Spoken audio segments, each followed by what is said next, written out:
Trading, one of the hardest things we can do. It is a battle of the mind. So how do we win the war, right? What do we do knowing that we are our biggest enemy? I cannot tell you how many times I've entered a trade, been right about the trade, right? And I got out about 15 minutes, 10 minutes too early, and I have a 7% loss instead of a 60% gain. It happens all the time. Maybe it happens to you. But one of the simplest things we can do is actually just journal our entries. And so journaling is really good for life, and it certainly is really good for trading. But why? Why, Forrest? Why is journaling useful? Well, what are you actually doing when you journal? When you journal your trades specifically, you want to write down your entries, you want to write down why you entered, so what was the setup, what was your logic, and you definitely want to write down your risk profile. One of the easiest things to do as a trader when you don't journal is you'll overtrade. So journaling will stop you from overtrading. Often when we overtrade, we throw risk out the window. We start trading our P&L. We want to make the money back that we lost. And when we journal our trades, and we have to be really, really thoughtful about what we're doing, just like in life, when you're really, really thoughtful about what you're doing, you're more careful, your approach is better because you're planning better, which means your outcomes are better. So I'm going to show you my trading journal. I'm going to show you my thought process. It doesn't have to be overcomplicated. I'll show you two approaches. One's a little bit more complicated, but really I'm using a simple approach now, which really just looks at my daily P&L. But yeah, let's go back to my desk and take a look.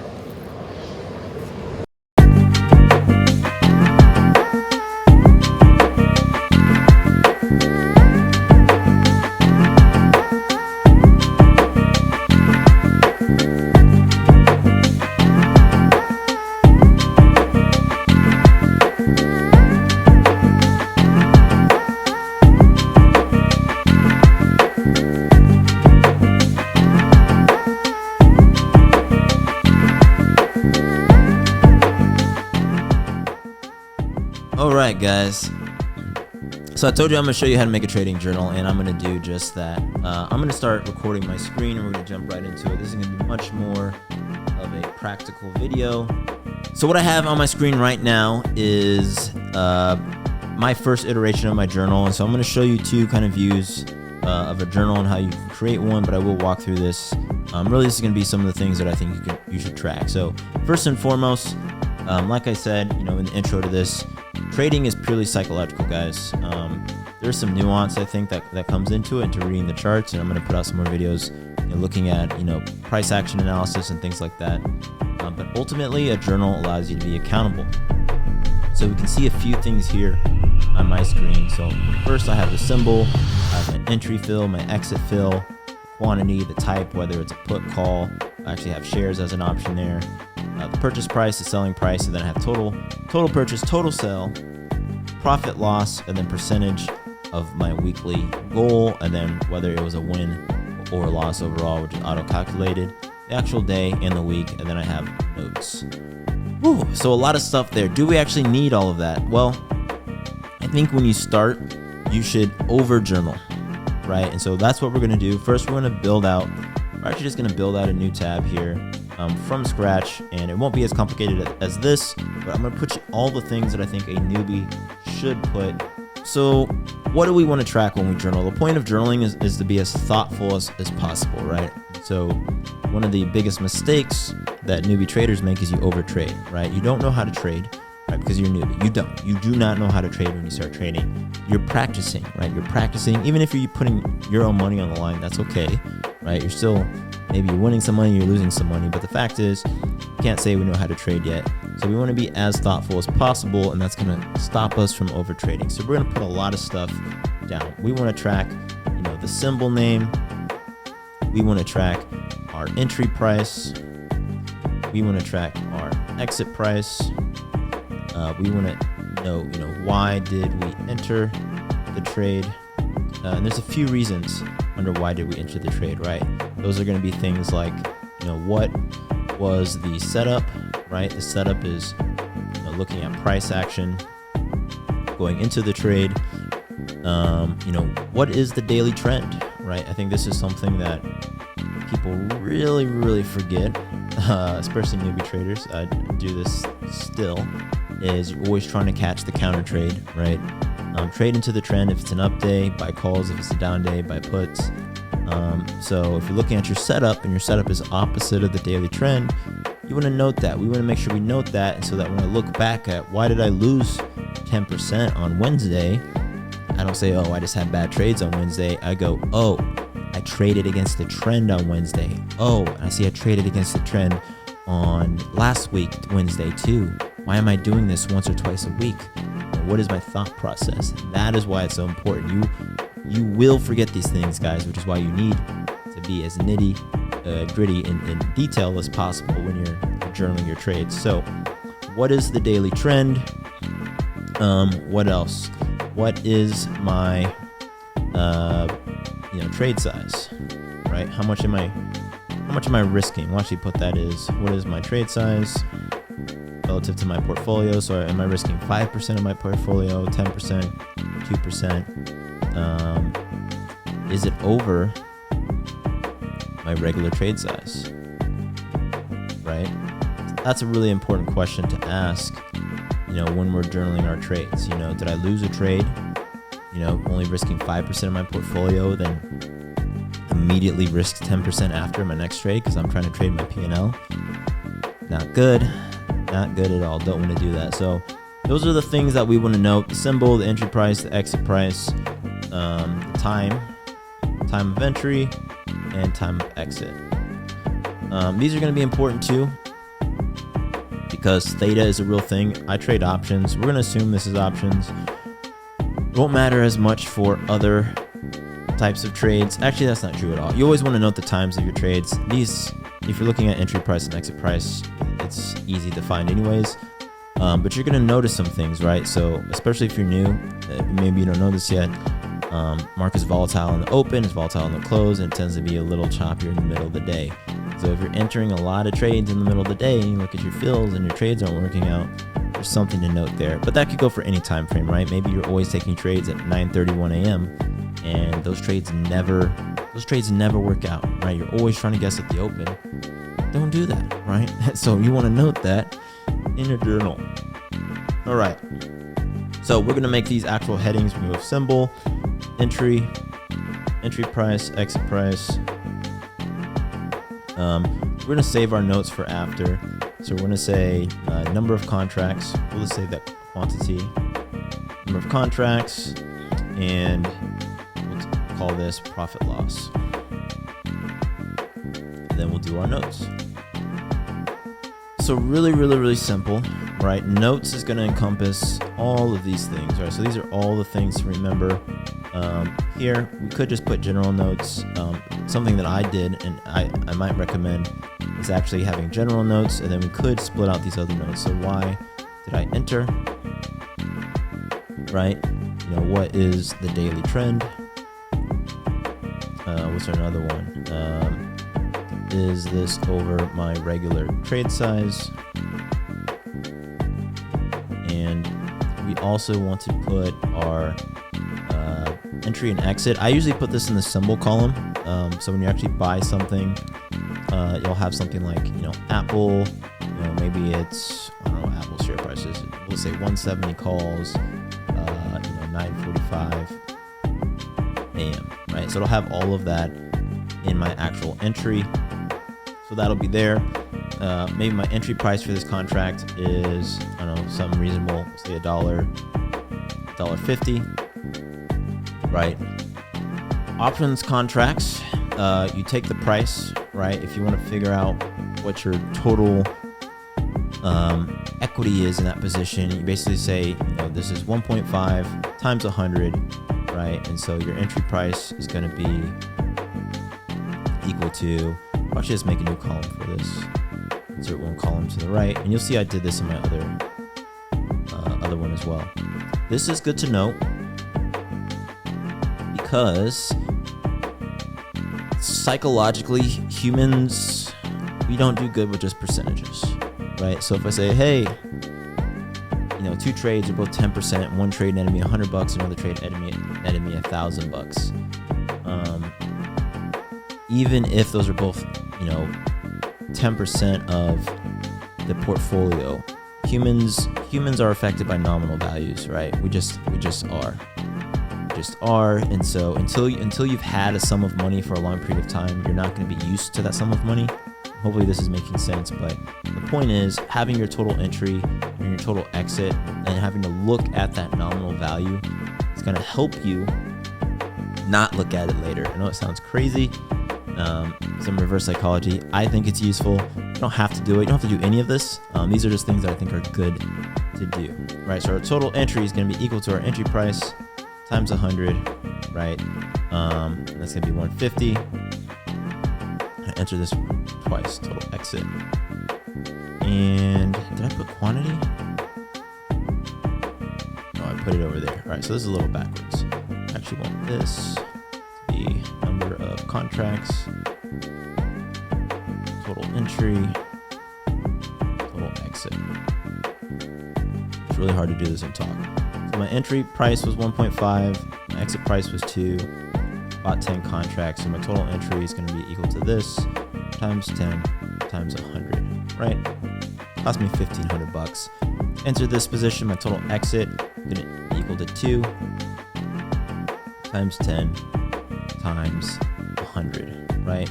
And $2,000 for my profit and loss. We're always going to take our exit,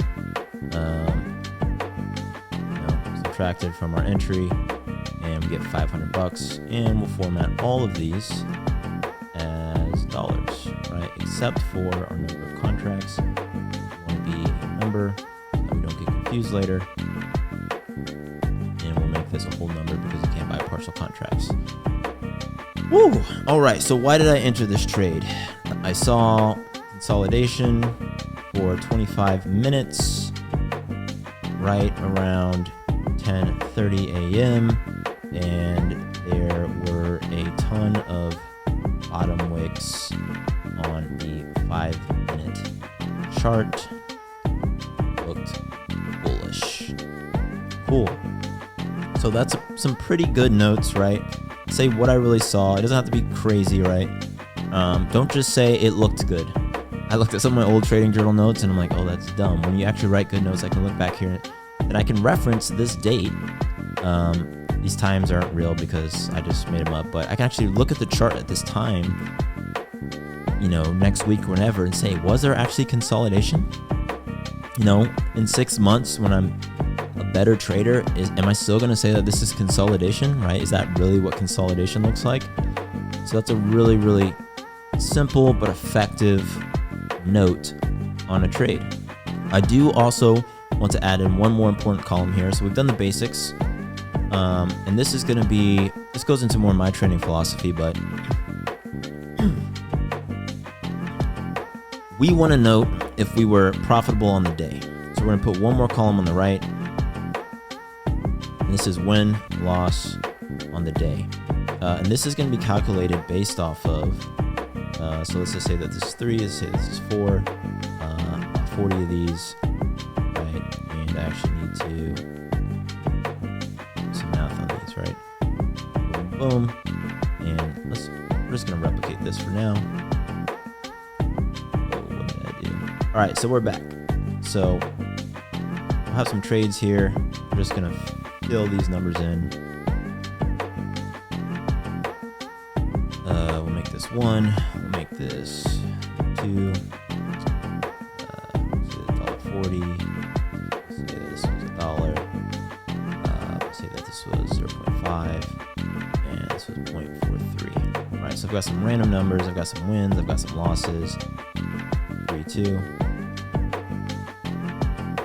1 and 4. Okay, so I want to know if I had a win or loss on the day. A very simple way to do this, and you're gonna have to organize your sheet a bit, is I want some summary. I want a summary column for this day. So total on day is going to be equal to the sum of these. Boom. I made $30 today. $30 today, and I might do some conditional formatting. We'll do format, conditional formatting, and we'll say format cell is not empty. We'll do greater than 0. We want it to be green. Cool. And then if less than 0, we can do something else. This is immensely useful. Remember, all of this is it's not really to track our P&L and growth. Those are all secondary objectives, guys. Until you can be profitable every day, you can't increase your profits every day. You can't look at a profit number, right? The most important thing in trading is to not lose money. It's to make money, right? So if you're trading every day, imagine you have 30 days of trades, and after all these different trades, it's you and a different trader. Another trader, he made $4,000 one day. He lost $4,000 the next day. He made $5,000 the next day. He lost $5,000. Made $6,000. Lost $7,000. Right? All these big swings. He's tracking all these different trades. He's always talking about the trades, and you only talk about your days. You say, yeah, well, last Monday I made 30, then I lost 100. But on the day I was green or red. You'll start to track. You'll be able to track your daily win rate. That's going to allow you to have a better, simpler system. So ultimately, I think, and I got this advice from some other traders that I respect, and it just makes sense. We don't want to trade our P&L anyways. It's bad to trade our P&L. So we want to track our win and loss on the day for sure. This is going to be the thing that I always look at first over time is, okay, last week I had 3 green days and 2 red days. And if I had more green days than red days, I should be green on the week, right? Unless I overtraded or something like that. These types of questions and having this system like this, having all of this data organized in this way, allows you to optimize towards success in a way that is easier to do than looking, at individual trades and be like, man, I lost. I'm still trying to make back gains from, 26 days ago. Right? Don't think about that, guys. You need to approach every day from 0 and just try to be green on that day. Have more and more green days. In every trade, you want to check your notes and make sure that your position sizing was good, etc., etc. So we'll open another tab here. This is an example of really all I track now. So I only track my daily P&L. This is where I started. If we go to my daily P&L, right, this is an example of what I do today. And so these are my real notes. Actually here, and then I just switched up the P&L numbers. So shorten these up. There's just 3 here, but I have the day, I have the P&L for the day, and then my notes on the day. And that's it. So I do still I take some handwritten notes now on my trades instead of typing it all out here. I think that's fine. I do that really just for the same purposes of everything I just mentioned in this example sheet. But that is to force myself to think about what I'm doing. And I trade a lot less now. I make a lot more money now doing that. And ultimately, I'm just going to graph. What I'm actually going to do next is build out a graph of whether or not I was green or red on a day, and then look at my daily accumulation instead of my trade-by-trade accumulation. It's the same data, but organized in a different manner allows me to think about it in a different way. And thinking about it in a different way allows me to beat myself, because I am the only person that I'm trying to beat when I'm trading, right? Trading is all about entering and executing at the right time, and I'm the person pushing the button, right? You're the person pushing the button. It's not the market that messed you up. It's not the person whose tweet you followed that messed you up. You read that tweet, and then something in your brain said, I should click this button. That was you. They didn't push it. That was you. So you need to have a system. If you're going to trade based off of tweets, you better have some system that's evaluating those tweets and deciding, why you, the owner of your hand, is pushing those buttons when you read those tweets, especially if it's losing you money. So I hope that was useful. We're gonna go ahead and stop recording there. But yeah, that's a very simple approach to creating a trading journal.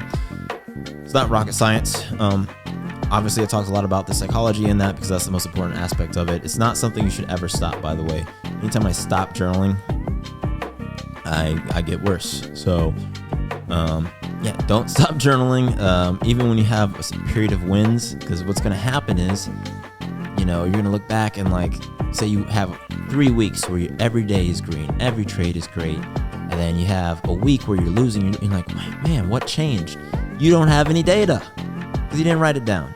Don't do that. It's so dumb. It happened to me, right? I did it. I'm telling you, and maybe you'll do it. One of the dumbest things you can do is not learn from your peers, guys. Do not make the mistake of not writing things down because you're doing well, right? It's the dumbest thing you could do. When you do well, write more down. Figure out what the heck you were doing, what's happening in the market, and try to replicate that. Take freaking notes, guys. In any case, my name is Forrest. Subscribe to the channel. You know you want to. See you in the next one. Peace.